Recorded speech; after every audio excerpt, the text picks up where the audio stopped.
Hey friends, and welcome back to my YouTube channel. In this video tutorial I will show you how to fix Valorant error when incompatible software component detected, and the error code is xinput-hib.sys.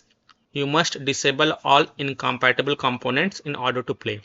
So if you are getting this xinput-hib.sys error in Valorant game, then here follow the fix. The fix is simple and easy. So what you have to do, you have to either rename or delete the xinput-hib.sys file. So go to this path. So open File Explorer, go to C drive, open Windows folder, open System32 folder. Here it is. Open System32 folder, and here search for xinput, and then look for the particular file.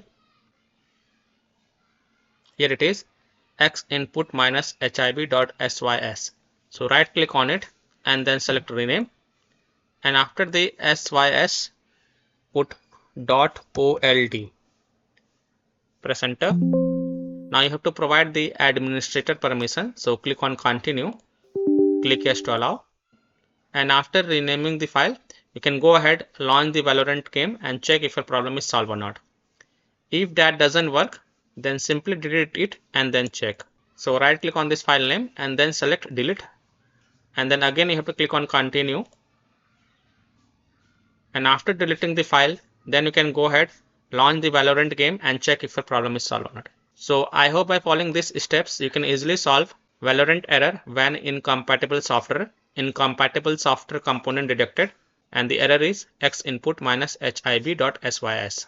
So that's all for this video. If this video helped you, then please like and subscribe to my channel, share this video and hit the bell icon to get the latest updates. Thank you.